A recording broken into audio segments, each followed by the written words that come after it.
ஆதியே துணை.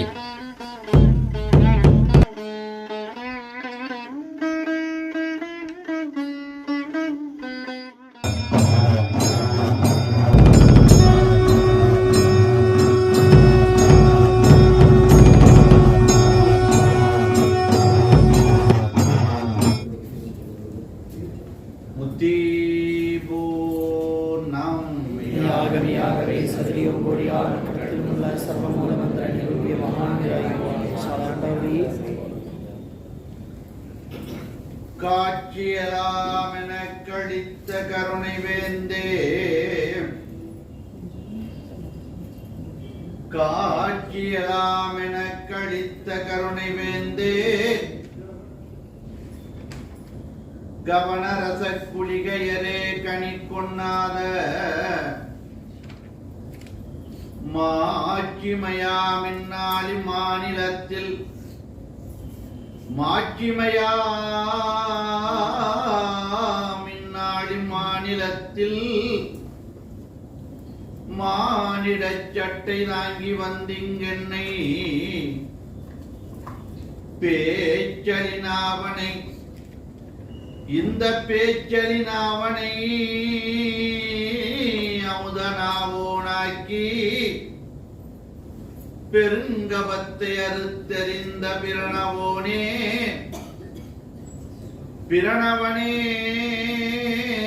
பிரணவனே நான் உமக்கேது செய்வேன், புழுத்தலையன் என வைரத்தலையனாக்கி, புழுத்தலையன் என வைரத்தலையனாக்கி இருத்தி வைத்த பெருமுதல் மாமுனியே தேவே.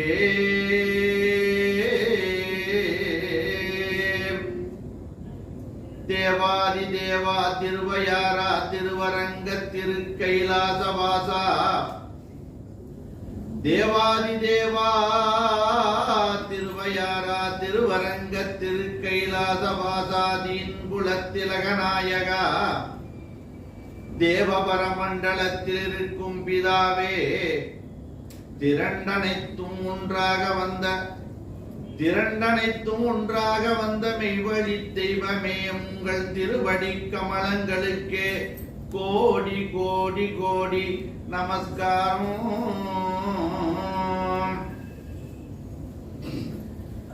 எங்கும் மெய்வழி ஏறி துளங்கிட, எங்கும் மெய்வழி ஏறி துளங்கிட, நன்குலத்தினை ஆண்ட அருள் நாயகம், நன்குலத்தினை ஆண்ட அருள் நாயகம், கங்கண முத்திரை காப்பு பெற்றது, கங்கண முத்திரை காப்பு பெற்றது, பொங்கும் வைகாசி பூரணை நாளிதே, பொங்கும் வைகாசி பூரணை நாளிதே.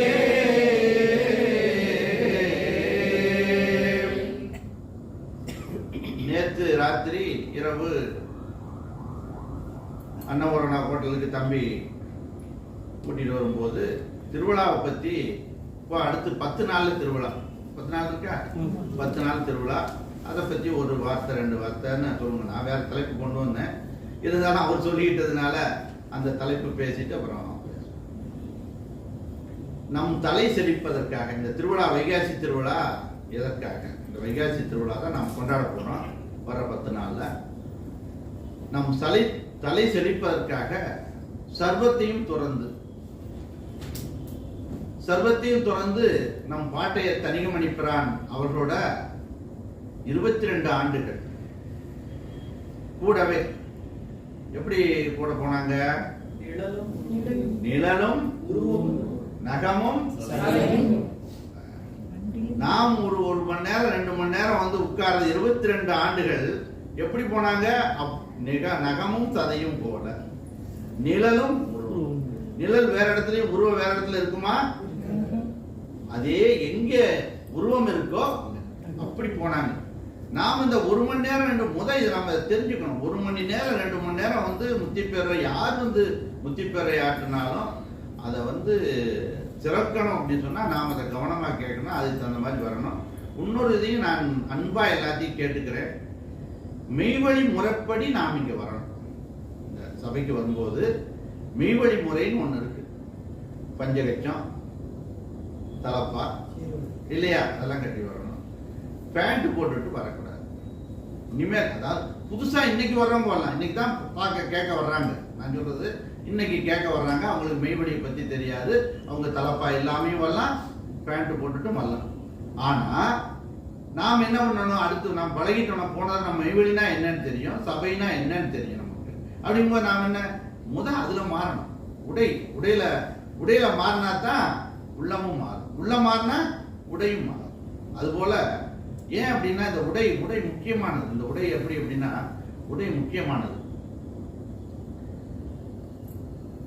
இந்த மெய்வழி உடைய தெய்வம் எடுத்து வச்சிருக்காங்க, தலப்பா எடுத்து வச்சிருக்காங்கன்னா லேசல் சிரோமகுடம். என்ன சொல்றாங்க? சிரோமகுடம். சிரோமகுடம். அதே மாதிரி பஞ்சகச்சம் 5 முடிச்சதுல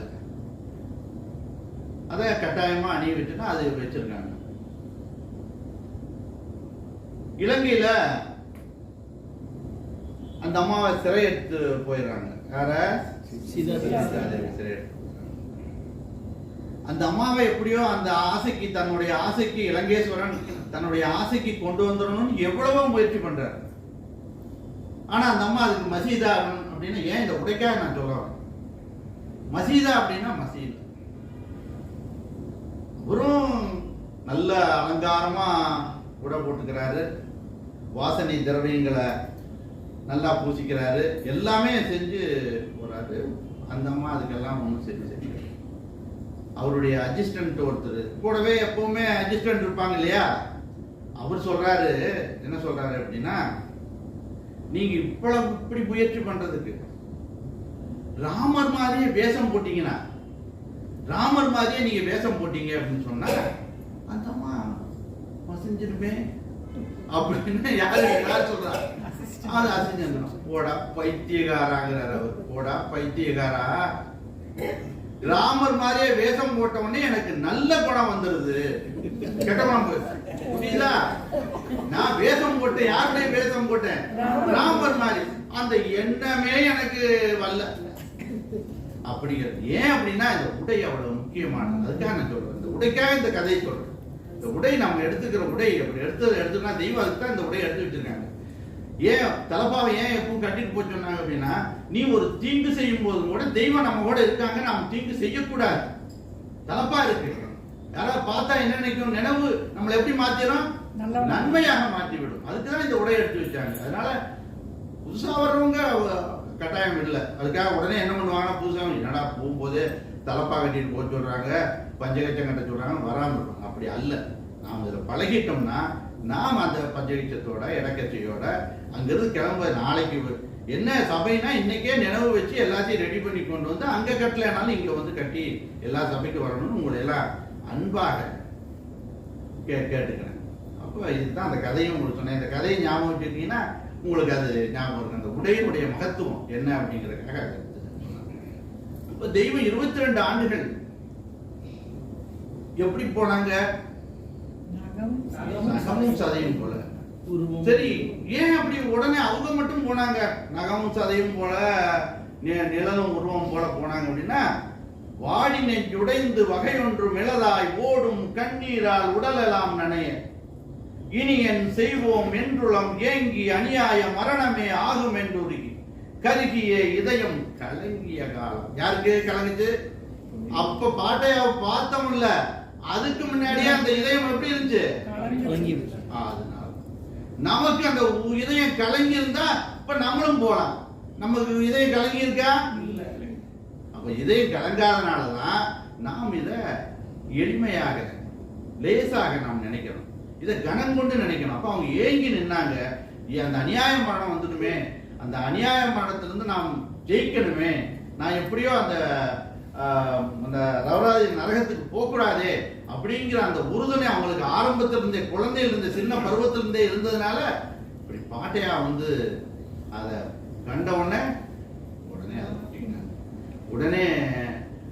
யோசிச்சாங்களா? மனைவியை விடுறதுக்கு யோசிச்சாங்களா? குழந்தைய விடுறதுக்கு யோசிச்சாங்களா?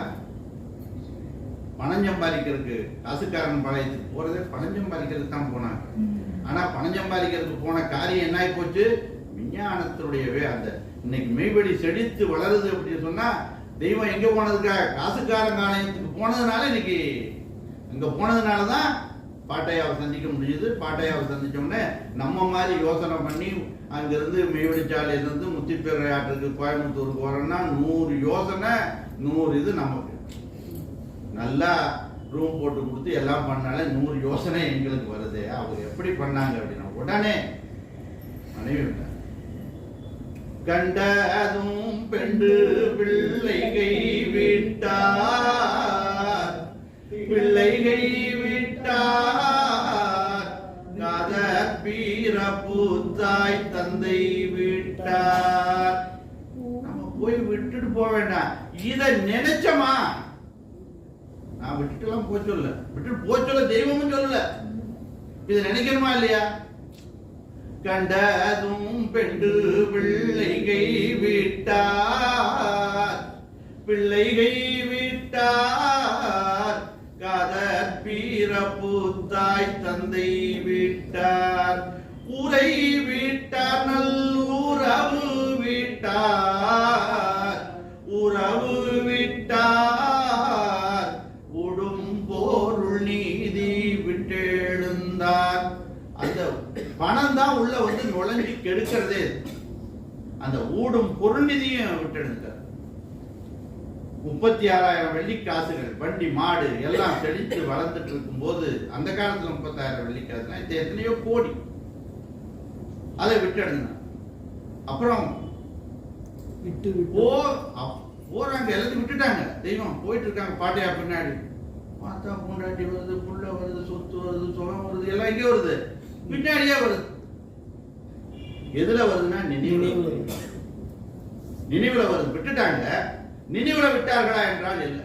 பார்த்தா அந்த நினைவெல்லாம் வருது. அதனால விட்டு விட்டோம் என்ற எண்ணம் விட்டார், எண்ணம் விட்டார், வீரமனத்து இளவளரும்.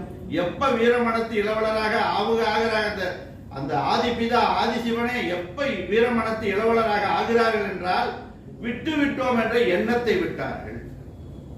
அதுபோல இந்த உலகத்தில் இருக்கிற இந்த சாதாரண இயல்பான வாழ்க்கையை நாம் கொஞ்சம் விடணும்னு நினைச்சோம்னா தான் நாமும் வீரமனத்து இளவலராக ஆக முடியும் என்பதற்காக தெய்வம் நமக்கு எடுத்து போதிக்கக்கூடிய செயல் அதுதான்.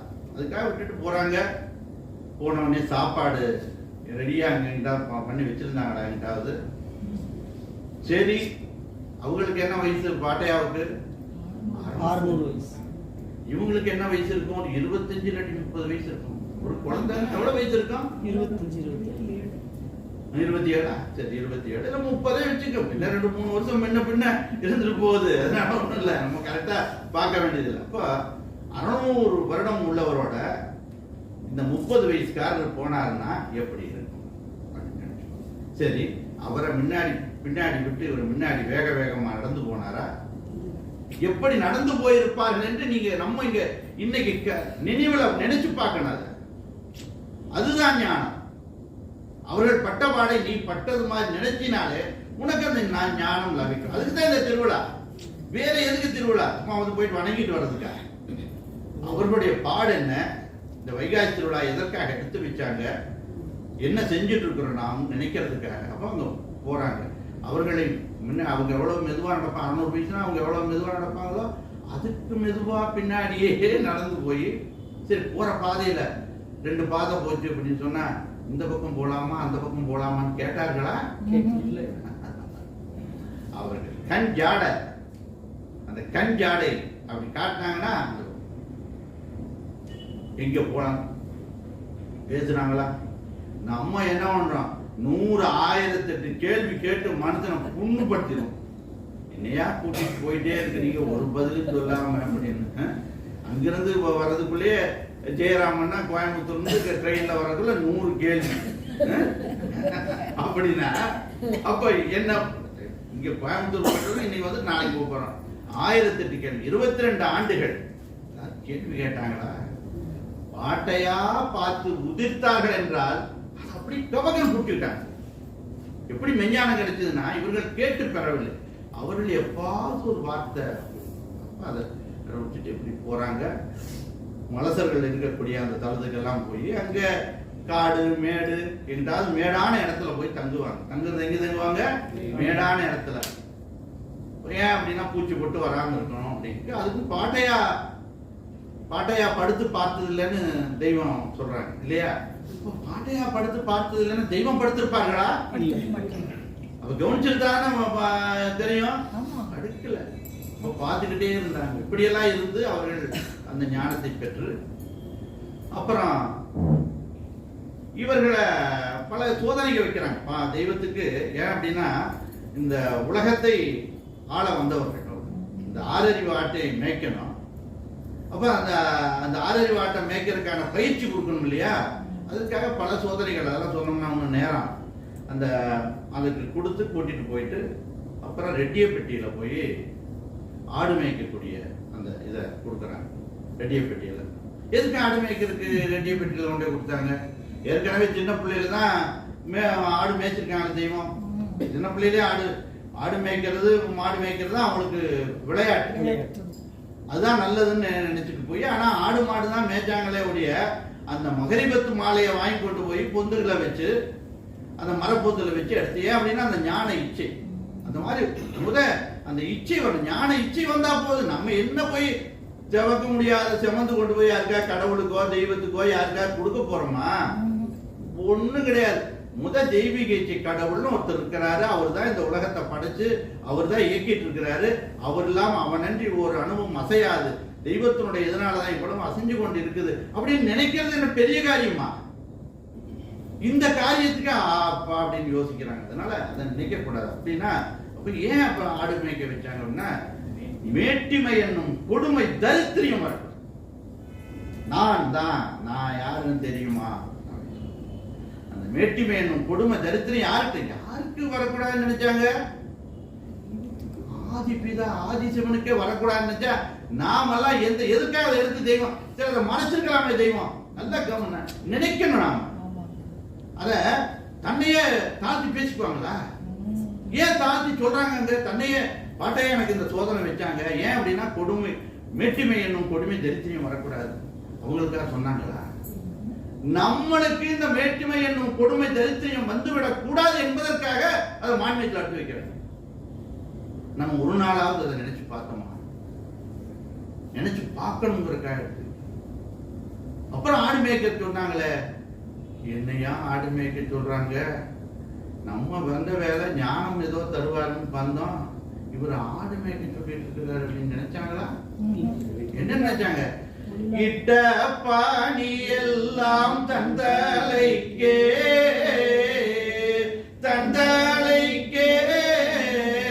ஏற்றும் கிரீடம் என நினைக்கும். எந்த வேலை செஞ்சாலும் தன் தலைக்கு ஏற்றக்கூடிய கிரீடம். யாருக்கு கிரீடத்தை சூட்டுவாங்க? அப்ப அரசனாக இந்த உலகத்தை ஆளக்கூடிய அரசனாக தெய்வத்தை ஆக்குவதற்காக அதை வைத்தார்கள் என்று இவர்கள் நினைத்துக் கொண்டார்கள். நாம் அப்படி ஒண்ணு நினைக்கணுங்கிறதுக்காக அதை எடுத்துக்கிறோம். இப்படி எல்லாம் எடுத்து அங்க ஆடு மேய்ச்சு அந்த ஆடு மேய்ப்பு திருக்கோலத்தான் நம்ம திருவிழாவா கொண்டாடும். ஆடு மேய்ப்பு திருக்கோலம் சின்ன பிள்ளையில இருந்தே நான் ஒரு 18 வயசு வரைக்கும் அந்த ஆடு மேய்ப்பு திருக்கோல காட்சியை கண்ணால பார்த்துருக்கேன். நேரடியா பார்த்துருக்கோம். தெய்வம் ஆடு மேய்ப்பு திருக்கோல காட்சியை பார்த்துருக்கோம். ஒரு 3 வயசு வரைக்கும் சரியா மறைஞ்சு நினைவு இருக்குமா இருக்காது. ஒரு 15 வருஷம் நல்லா நினைவு இருந்து பார்த்துருக்கிறோம். அந்த கிழிஞ்ச ஆடை, அவர்கள் அந்த ராஜரீகமா இருக்கக்கூடிய உடை, அது பார்த்துருப்பீங்க, போட்டோலையும் கூட பார்த்துருப்பீங்க. அந்த கிழிஞ்ச ஆடைய உடுத்திக்கிட்டு 10 ஆடு 20 ஆடு நீங்க பார்த்துருக்கீங்களா?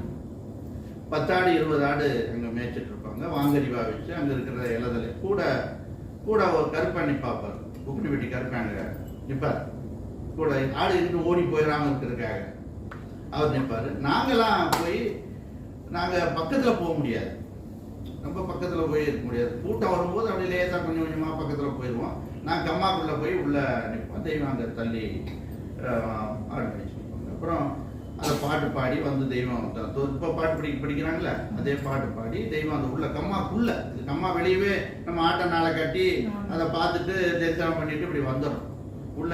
அப்புறம் எல்லாம் போய் மண்டிட்டு, ஏன்னா தெய்வம் அந்த கோலத்தில் எப்படி இருந்த ராஜரீகமான கோலத்திலிருந்து இப்படி ஆடு மேய்க்கக்கூடிய கோலத்தை ஏன் அதை கொண்டு வந்தாங்க? எளிமையாக இருக்க வேண்டும் என்பதற்காக, நாமும் எளிமையாக இருக்க வேண்டும் என்பதற்கு நினைவுபடுத்துவதற்காக அவங்க அந்த கோலத்தில் இருந்தாங்க அப்படின்னு. அப்படி இருந்து அப்புறம் அழுது கண்ணீர் விட்டு கூட்டிட்டு தெய்வம் அப்புறம் ராஜரீகமா வந்து அந்த அதை எடுத்து வைப்பாங்க. அப்போ தெய்வத்தினுடைய தோற்றத்தை இங்க வர்ணிக்கிறாங்க. தெய்வம் இடைதுகில் வரிந்து சாவி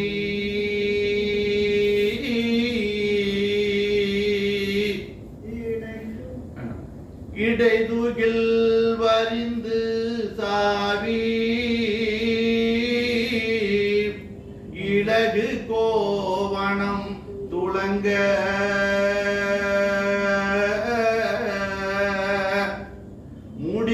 முடியிலோர் பழமை காவி. அந்த தோற்றத்தை அப்படி நினைவு கொண்டு வர்றாங்க. நம்ம போ நினைச்சோம்னா வரும், நாம் நினைச்சாதானே வரும். இந்த பாடலை படிச்சாதானே வரும். பாடலே படிக்கலன்னா எப்படி நினைவுக்கு வரும்? அதற்காக தான் படிக்க சொன்னாங்க. முடியிலோர் பழம் காவினி பாருங்க, பழமை காவியம். காவி புதுசா இருக்கிற காவி இருக்கு. பழமை காவினா என்ன? வெயில் பட்டு பட்டு பட்டு பட்டு பட்டு வெளுத்து போச்சு. புரியுதா? பழமை காவினா ஒண்ணும் இல்ல, வெளுத்து போன காவி. முடியிலோர் பழமை காவி முழுவலான் புனைந்து மேனி. அந்த மேனில குடி கொட்டாங்குச்சி அங்கி தண்ணி குடிக்கிறது குடுவை அந்த இதெல்லாம். குடி கொட்டாங்குச்சி அங்கி கிழிந்தோரு புறத்தே தொங்க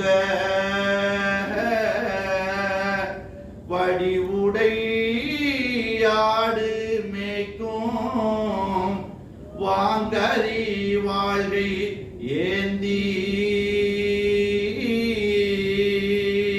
அப்படின்னு அதை கொடுக்குறாங்க. ஏன் அதை மேய்ச்சாங்க? இந்த ஆறறி வாட்டை மேய்க்கிறதுக்காக அந்த ஐயறி வாட்டை மேய்ச்சாங்க. ஏன்னா அதுல எத்தனையோ ரகரகமான ஆடுகளை சொல்றாங்க. இப்ப எப்படி குணத்தை சொன்னோமோ அதுதாங்க குணம்னு இப்ப பேசணும் இல்லையா? அது வேற இல்லை. இந்த குணத்தோடைய ஆடுகளை பூராமே மேய்ச்சாங்க. ஆடு மேய்ப்பு திருவிழாவும் இந்த குணத்துக்கும் வேற வித்தியாசம் இல்லை, எல்லாம் ஒண்ணுதான். அங்க அது என்னன்னு சொல்றாங்க தனித்தனியா, அதெல்லாம் சொன்னோம்னா இன்னும் மணிக்கணக்கா வேணும். எத்தனை என்னென்ன ஆடு, எப்படி எப்படி இருந்த ஆடு, எப்படி எப்படி மேய்ச்சாங்க அப்படிங்கிறத சொன்னா அதுக்கு நிறைய இருக்கு. அப்போ அது அந்த அது ஆறறிவு உடல் எடுத்து ஐக்கியறிவு நுகர்ச்சியிலேயே கிடந்து உழண்டு ஆரூர் செல்வதற்கு வழி தெரியாது தவித்துக் கொண்டிருந்த நம்மை திருத்தி கொண்டு வரணுங்கிறதுக்காக தெய்வம் அந்த ஆறறிவு எட்டுக்களை விரித்து பாட்டுக்கள் பாடி காட்டி வில்லாத கல்லிமுது காட்டி வள்ளிருளோட்டி அந்த சாந்தி என்னும் வாடாத தீபத்தை நம்ம மனசுல எல்லாருடைய மனதிலும், இந்த மெய்வழிக்கு வந்தவருடைய எல்லாருடைய மனதிலும் ஏற்றி வைக்க வேண்டும் என்பதற்காக இன்னைக்கு ஆடுமேய்ப்பு திருக்கோளை காட்டி அவர்கள் அதை சொன்னாங்க. இரண்டாவது அடுத்ததா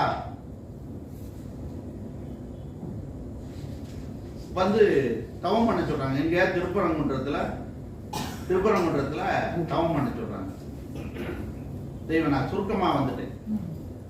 அப்ப தவத்துக்கு தெய்வம் வந்த நேரந்த காலம் மன்னாவும் தனிவோவென்ன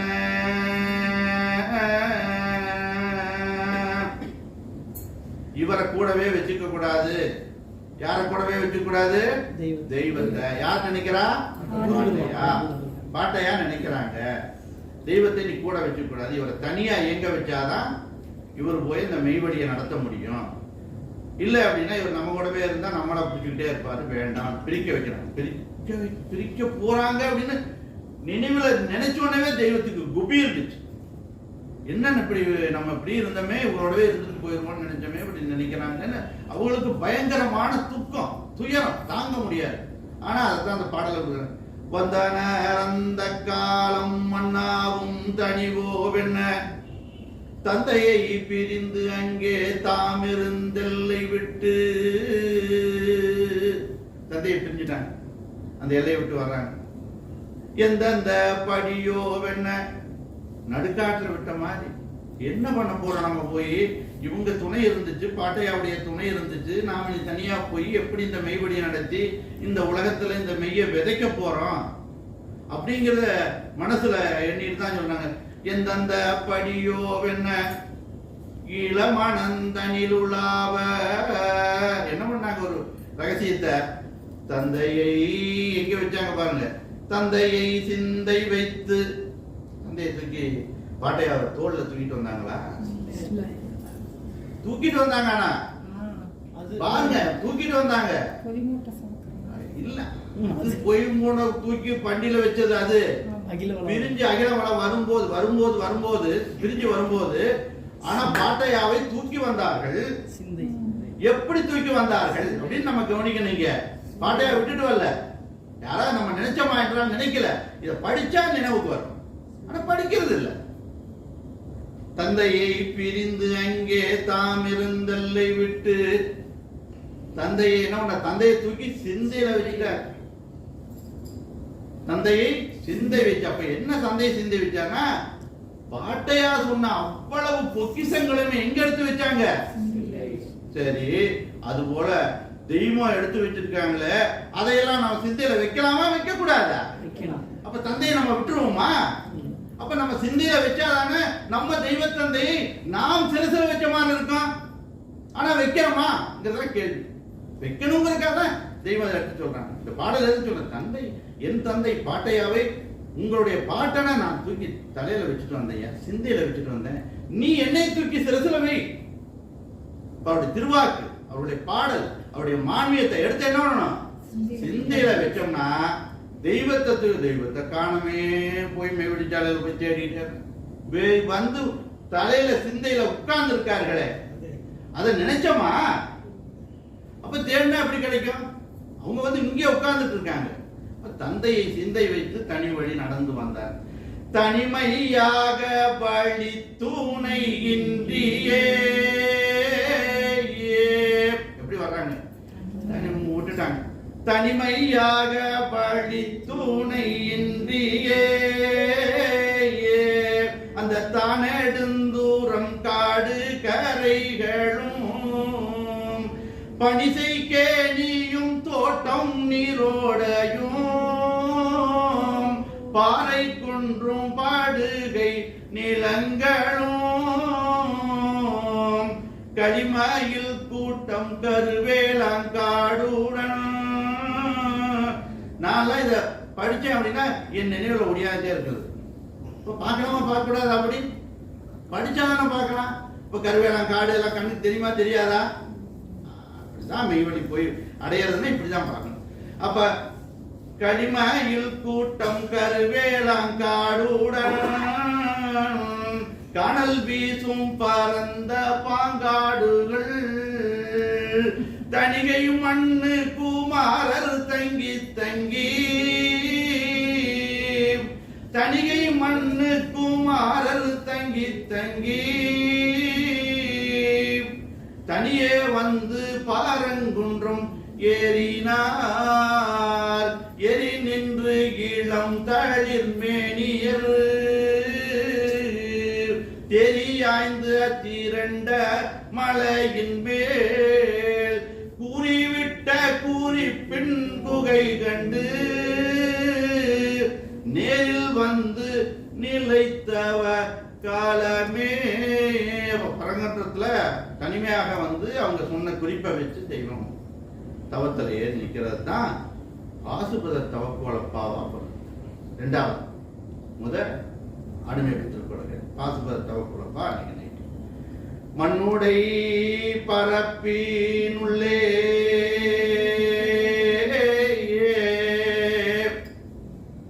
மண்ணுடை பரப்பினுள்ளே மதம் வளர்த்தவங்கள் எல்லாம் தின்னங்கொண்டிரண்டும் மீறி செயல் மதி வழியும் கூட்டி எண்ணியே படைத்த மேனி. இந்த மேனி தெய்வத்துடைய மேனி என்ன மேனி? இந்த உலகத்தை உய்விப்பதற்காக எண்ணியே படைத்த மேனி. எழும்பி நின்றியங்கும் காலம் மன்னிய தணிகை என்றோர் அந்த மரகத மலையை கண்டார்.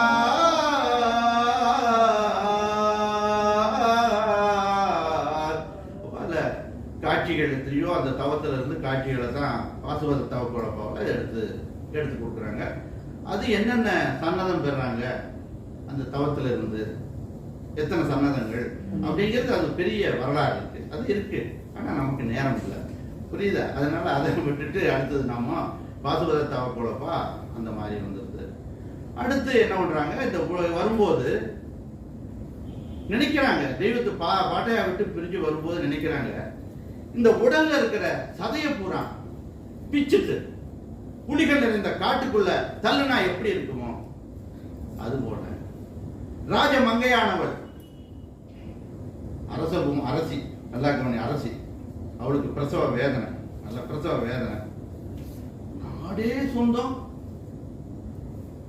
ராஜா சொந்தம், 1000 படையாள் இருக்குது, பணம் கோடா கோடி இருக்கும். அந்த வழிய வேற யாராவது பொறுத்துக்க முடியுமா? அதைத்தான் சொல்றாங்க.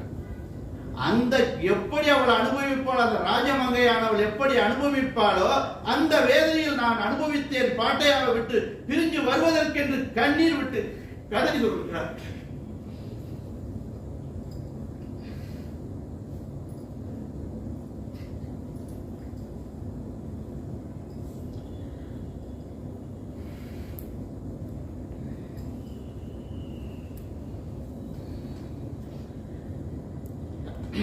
இப்படி எல்லாம் தான் இந்த மெய்வழிய தெய்வம் நமக்கு அதை அந்த அற்புதத்தை கொடுக்குறாங்க. அந்த அடுத்து இந்த மெய்வழியை எப்படி இந்த மக்களுக்கு நம்ம இந்த மக்களுக்கு எடுத்து வச்சாங்க அப்படின்னு சொன்னா, வந்து எத்தனையோ நாள் பிரசங்கம் பண்றாங்க, சில இடத்துல பிரசங்கம் பண்றாங்க. அவங்க மதுரையம்பதிக்குள்ள நுழையிறாங்க. பார்த்தா மதுரம்படைக்குள்ளே நுழையும் போது பள்ளிவாசலுக்கு போறவங்க நிறைய பேர் பள்ளிவாசலுக்கு போறாங்க, சர்ச்சுக்கு போறவங்க சர்ச்சுக்கு போறாங்க. நம்ம கோயில் என்ன கோயில் இருக்கு, மீனாட்சி அம்மன் கோயிலுக்கு போற பார்த்தா பட்ட தீட்டி எல்லாம் பயபக்தியோட எல்லாம் போறாங்க. சரி, இவங்க காதுல போய் நம்ம சொன்னோம்னா, இவங்க கிட்டையெல்லாம் நாம் பேசணும்னா, நாம் எப்படி பாட்டையா நம் தந்தை நம் பாட்டையா வந்து நம்ம கிட்ட இந்த சொன்னோன்னு எல்லாத்தையும் விட்டு வந்தோமோ அது மாதிரி இவங்க வந்துருவாங்கன்னு நினைச்சு சங்கோப சங்கமாக பேசுகிறார்கள். எல்லாரும் வந்துட்டாங்களா? சாங்கோப சம்பவமாக பேசினா அது என்னாச்சு? செகிடங்காதுல ஊதுன சங்கு மாதிரி. செகிடங்காதுல ஊதுனா சங்கு கேட்குமா? அது போல. சரி, அதுக்கு பிறகு வேணா, சரி இவங்க குடும்பத்தாரா இருக்காங்க, இந்த குடும்பத்தார்களை எல்லாம் கூப்பிட்டு இவனை விட சொன்னா பொண்டாட்டியை விடணும், பிள்ளைய விடணும், சொத்தை விடணும், சுகம் விடணும், இதெல்லாம் விட்டு போட்டு வர்றதுக்கு பெரிய காரியம். அதனால அதுக்கெல்லாம் விட்டுட்டு வர முடியாது. அதனால ஏற்கனவே விட்டுட்டு போயிருக்கிறானே, சாமியார்களை விட்டுட்டு போயிருக்காங்களே, அந்த சாமியார்களை போய் சந்திச்சோம்னா அவங்க உடனே இந்த மெய்வழிக்கு வந்துருவாங்க அப்படின்னு நினைச்சுதான் அந்த மதுரையில அந்த அந்திக்கடை பொட்டல்ங்கிற அந்த இடத்துக்கு போய் தெய்வம் சாமியார்கிட்ட போய் பார்க்க போறாங்க. அங்க போனா அந்த சாமியார்கள் எல்லாம் எப்படி இருக்காங்க அப்படின்னா, கஞ்சா புகை, கஞ்சா, அந்த கஞ்சா புகையில மயங்கி கிடக்குறாங்க. கஞ்சா புகை நல்லா சாப்பிட வேண்டியது. காலையில எதுன்னா ஒரு வீட்டு சாப்பாடும் கூட ருசி இருக்காது, பல வீட்டு சாப்பாடு பிச்சை எடுத்து அப்படி இருக்கும். ஒரு ரோட்ல பிச்சை எடுக்கிற அம்மாவை ஒரு ராஜா கல்யாணம் பண்ணிட்டு வந்தாராம். ராஜா கல்யாணம் பண்ணிட்டு வந்து வகை வகையா வைக்கிறாங்க. அந்த அம்மா ராத்திரில வெளிக்கிழமை போயிடுச்சு. என்னையா அப்படின்னு சொன்னா, இந்த சோறு எனக்கு பிடிக்கல, எல்லா வீட்டு சோறும் தான் எனக்கு பிடிக்கும். அதுபோல அவங்க எல்லா வீட்டு சோறு ருச்சியை கண்டு எல்லாம் சாப்பிட வேண்டியது, திங்க வேண்டியது, கஞ்சா புகையில கொடுக்க வேண்டியது. யாராவது பக்தர்கள்னு வந்தா அவங்ககிட்ட காசை வாங்க வேண்டியது, செலவு பண்ண வேண்டியது, இந்த மாதிரியே இருந்தாங்க. தெய்வம் போய் இவங்ககிட்ட பேசி பார்க்கறாங்க கொஞ்ச நேரம். உயிர்னா என்ன பேசுறாங்க? எத்தனை என்ன பேசுறாங்கன்னா அறிவு எத்தனை அறிவு, மனிதனுக்குன்னா எத்தனை அறிவு, மாட்டுக்கு எத்தனை அறிவு அப்படின்னு. மனிதனுக்கு அறிவு கேட்டால் ஒரு சாமியார் சொல்றாங்க, மனிதனுக்கு ஒரு சொல்றாரு ஒரு சாமியார், உங்க சாமி மனிதனுக்கு 60 அறிவு சாமி அப்படின்னு சொல்றாரு. எத்தனை அறிவு? 60 அறிவு சாமி அப்படிங்கிறாரு.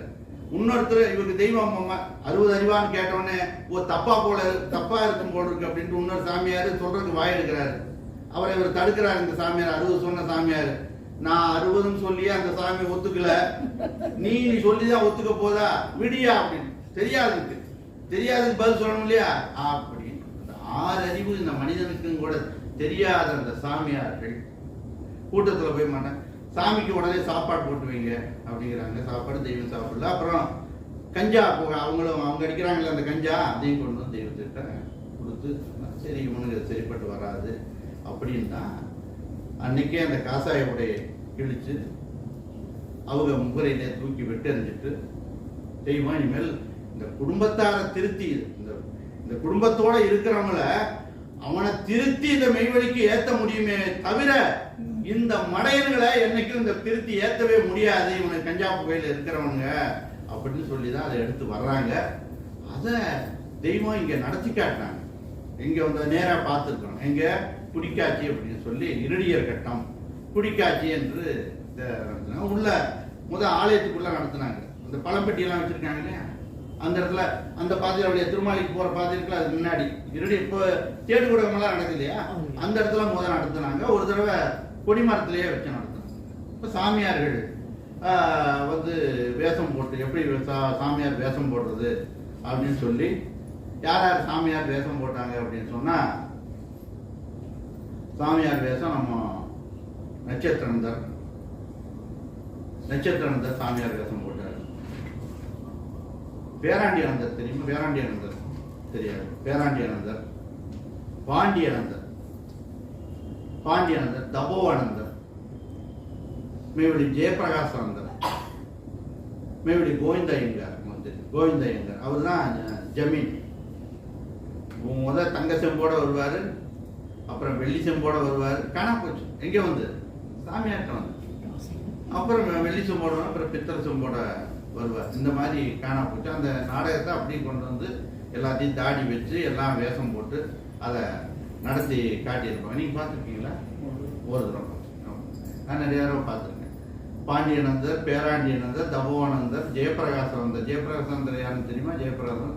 அப்புறம் தப்போவானந்தர்னா தெய்வத்துக்கு கார் ஓட்டுறது, அவர் ஓட்டுறார். நட்சத்திரனந்தர், காந்தமுனியனந்தர் எங்க மச்சான் காந்தமுனியனந்தர்.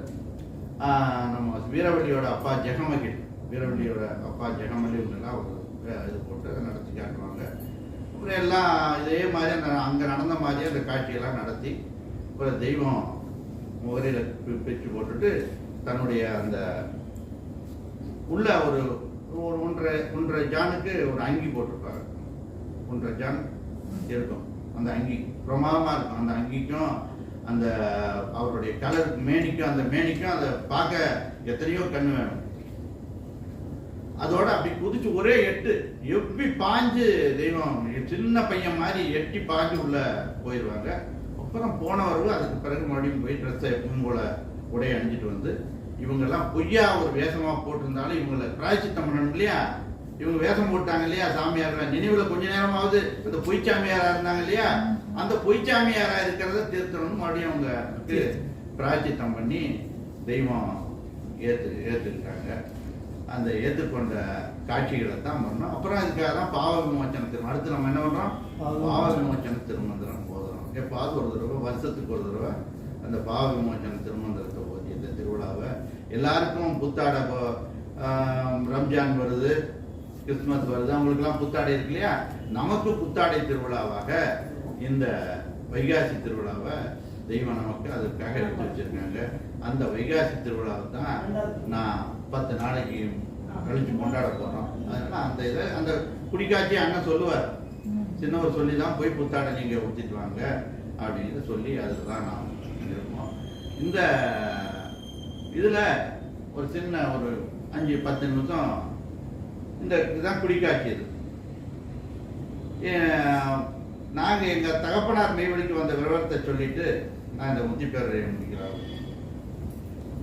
கோயம்புத்தூர் மாவட்டம் பொள்ளாச்சியை அடுத்த அங்கலக்குறிச்சி தான் எங்கள் அப்பா பிறந்த ஊர். எங்கள் அப்பா பிறந்த ஊர் அங்கலக்குறிச்சி. எங்கள் அம்மா பிறந்தது பொள்ளாச்சி. அந்த அக்காவுக்கு தெரியும், அக்காவுக்குலாம் தெரியும். அப்போ தெய்வத்துக்கிட்ட அப்பெல்லாம் நிறைய தலப்பா கிடையாது. அது என்ன ஒரு நல்லது இதுன்னா, இந்த கோயம்புத்தூர் ஜில்லாவில் சேர்ந்தவர் யாரு அப்படின்னா மெய்வழி வேல்பாண்டியன் தான் எங்க அப்பா தான். ஆமா, கோயம்புத்தூர் மாவட்டத்தில் இந்த மெய்வழின்னு சேர்ந்தது யாரு அப்படின்னா அவரு தான். அவருக்கும் எப்படி தெரிஞ்சது அப்படின்னா, அவர் எங்கேயோ ட்ரெயின்ல ஒரு நாள் போகும்போது இப்படி காசாய தலப்பா கட்டிட்டு, அப்போ பழஞ்சால புன்னரங்கத்துல தெய்வம் அங்க இருக்காங்க. அப்போ யாரோ காசாய தலப்பாவை கட்டி, இவருக்கு ஏற்கனவே கொஞ்சம் யாருமே கொஞ்சமாவது அந்த பொய்க்கல்லையாவது வணங்கிட்டு இருக்கிறவங்களுக்கு தான் இந்த மெய்யான இது கிடைக்கும். அதுக்குதான் அந்த பொய்யவாது அந்த விபூதி அந்த சாம்பலையாவது எடுத்து விபூதியில் பூசிட்டு அப்படின்னு கிடைக்கிற வரைக்கும் தெய்வம் எப்படி அடுத்து சொல்றாங்க. ஆமா, அந்த கொட்டைக்காயவா எடுத்து உத்தராட்சம் சொல்லி அடித்து கொண்டு இரு, அது மேல பிரியம் வரட்டும். அப்போ உண்மையான அந்த கொட்டைக்காய் எது உண்மையான பஞ்சாட்சரம் எது விபூதி என்று இவன் தெரியட்டும் அப்படிங்கிறக்காக தெய்வம் அப்படி எடுத்துனாங்க. அப்போ அது போல காசாயத்தை கட்டிட்டு யாரோ ட்ரெயின்ல வர்றாங்க. அப்புறம் கேட்கும்போது இவர் ஏற்கனவே மாரியம்மன் கோயிலுக்கு, அங்க ஊர்ல மாரியம்மன் கோயில் இருக்கு, அதுக்கு போவார். சாயந்தரமான சின்ன வயசா இருந்தாலும் கூட மாரியம்மன் கல்யாணம் திருமணம் ஆகல, மாரியம்மன் கோயிலுக்கு போய் ஊதுபத்தி பத்த வைக்கிறது செய்யறது இந்த மாதிரி ஒரு பக்தியில் இருந்தார். இவரை பார்த்த உடனே அவரு டக்குன்னு கேட்டுட்டு அப்புறம் தெய்வத்திட்ட போய் சேரும்போது அங்க போனா அப்பெல்லாம் போன உடனே தெய்வத்தை பார்க்க முடியாது. இப்போ போறோம்ல, கொஞ்சம் கடைசி கேட்டு வரைக்கும் கார்ல போய் அப்படி இறங்கி அப்படி மெதுவா அப்படி போயிட்டு அப்படி வணக்கம் பண்ணிட்டு ஜம்முன்னு கார்ல இறங்கி அப்படி பெரிய பங்களா வீட்டுல ஃபேன் போட்டு லைட் போட்டு வாழ்ந்தோம். அப்படி வாழ்ந்தோமா, போனா தெய்வத்தை பார்க்கறதுக்கு 3 நாள் வெளியே உட்கார்ந்து இருக்கணும். 3 நாள் கழிச்சு இன்னும் 3 நாளைக்கு முன்னாடியே ஓலையை தெய்வத்துக்கு அனுப்பிச்சிடணும். இன்னாரு பொள்ளாச்சியில இருந்து வேல்பாண்டியன் ஒருத்தர் வேலை பண்ணா, நம்ம எங்க அப்பா பேரு வேல்சாமிங்கிறவர் வந்திருக்கிறாரு, தெய்வத்தை பார்க்கணும் அப்படின்னு இருக்கிறாருன்னு அதை கொடுக்கணும். 3 நாள் கழிச்சு வெளியே ஒரு தகர கொட்டாய் வெளியே போட்டிருந்தாங்க. இப்ப இளைஞரணி கொட்டாயா இருக்குது, அந்த இடத்துல இருந்தா அப்புறம் குளிச்சு கிழிச்சு 3 நாள் இருந்தா தெய்வம் அப்புறம் கூப்பிடுவாங்க. அப்படி போயிடுச்சு பார்க்கணும். அப்புறம் பார்த்துட்டு பார்க்கறாரு. பார்த்தவொடனே இப்படி விவரம் சொல்றாரு, நீ உனக்கு திருமணம் ஆகல, அதனால நீ சேர முடியாது, போய் முதல்ல திருமணம் பண்ணிட்டு வா. அப்படி இவர் திருமணம் பண்ணாம சாமியாரவே இருந்துட்டு போலான்னு நினைச்சவர். போதும், இனிமேலுக்கு திருமணம் பண்ணி நம்ம என்ன ஆக போகுது, திருமணமும் வேண்டாம் ஒண்ணும் வேண்டாம் அப்படின்னு நினைச்சிட்டு இருந்தாரு. அப்புறம் தெய்வம் அதுக்கெல்லாம் ஒத்துக்கல, நீ திருமணம் பண்ணா தான் உன்னை சேர்க்க முடியும் அப்படின்னாங்க. அப்ப தெய்வத்திட்ட கெஞ்சி கேட்டுக்கிட்டாரு, நான் அப்படி திருமணம் பண்ணிக்கிறேன் தெய்வமே, நீங்க என்னை சபையில சேர்த்துக்கணும் அப்படின்னாரு. அப்ப சபையில சேர்த்துக்கிட்டு அப்புறம் இங்க எங்க அம்மா தாயார அந்த அம்மா இருக்கணும் 15 வயசு, அந்த அம்மாவுக்கு 15 வயசு, இவருக்கு கொஞ்சம் வயசு கூட. அப்போ திருமணம் பண்ணிட்டு பண்ணி கூட்டி கொண்டே தெய்வத்திட்ட திருமணம் பண்ணிட்டு வந்தேன்னு அடையாளத்தை சொல்லி அப்புறம் சேர்ந்துடுறாரு.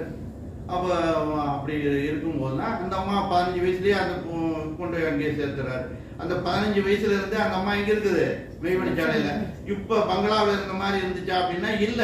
எப்படி இருந்துச்சு, அந்த அடுப்புல அரிக்கேன் விளக்குல அந்த இதுல 50 வயசு வரைக்கும் நானே 50 வயசுக்கு மேலதான் நானே வெளியே வந்தேன்.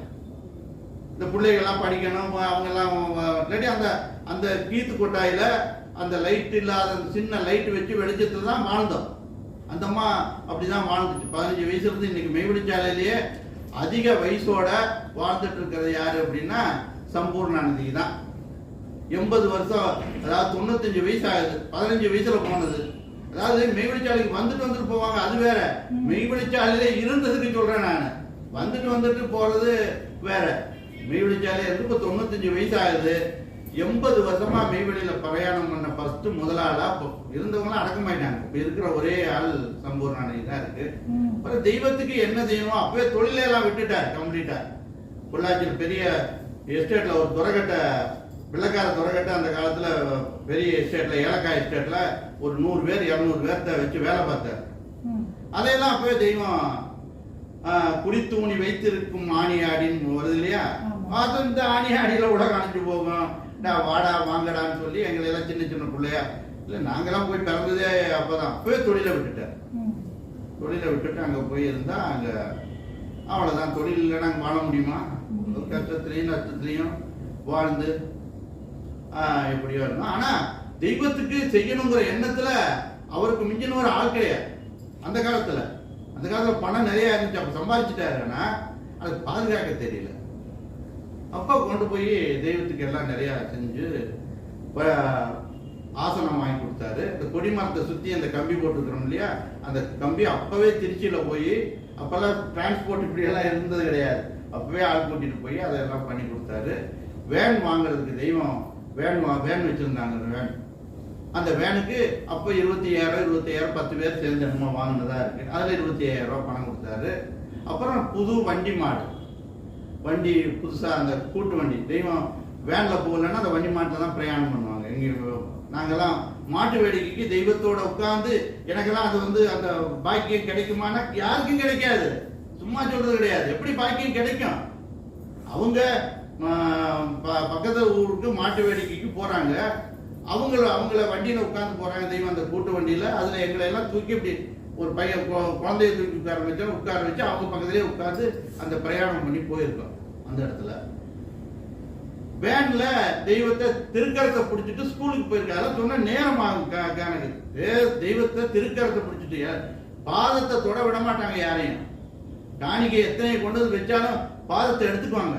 ஆனா அவர்களே விரும்பி அந்த தன்னுடைய திருக்கரத்தை கொடுத்து எங்களை பிடிக்க சொல்லி கொண்டு போய் கீழக்குறிச்சி ஸ்கூல்ல கொண்டு போய் வரைக்கும் விட்டுட்டு போயிருக்கிறாங்க. அப்படியெல்லாம் ஒரு பாக்கியம் கிடைச்சது. அது பெரிய புண்ணியம் பண்ணியிருந்தாலும் அது கிடைச்சிருக்கும். அப்ப அந்த புண்ணியம் பண்ண அதனாலதான் அவங்களுக்கு அப்புறம் அந்த வண்டி மாடு எல்லாம் வாங்கி கொடுத்தாங்க. அதுதான் தெய்வம் நம்ம கோயம்புத்தூரை சேர்ந்தவருக்கு, நான் சொல்றது கோயம்புத்தூரை சேர்ந்தவருக்கு வேதத்தில் எழுதி வச்சிருக்காங்க. நீங்க எங்கப்பா நினைக்க வேண்டாம், நம்ம கோயம்புத்தூர் ஜில்லாவை சேர்ந்தவங்கள வேதத்துல தெய்வம் எடுத்து வச்சிருக்காங்க அப்படின்னு சொன்னா எப்படி வச்சிருக்காங்க? வெல்பாண்டி வாங்கி விட்ட வண்டி மாட்டு ஜோடிக்காலை, வெல்பாண்டி வாங்கி விட்ட வண்டி மாட்டு ஜோடிக்காலை, வால் தூக்கி காலை ரெண்டும் வையாளி போடுதடா, அந்த கோலெடுத்தா தம்பியோ, அந்த கோலெடுத்தாடா தம்பி என்று இது மாதிரி நிறைய நிகழ்வுகள் இருக்கு.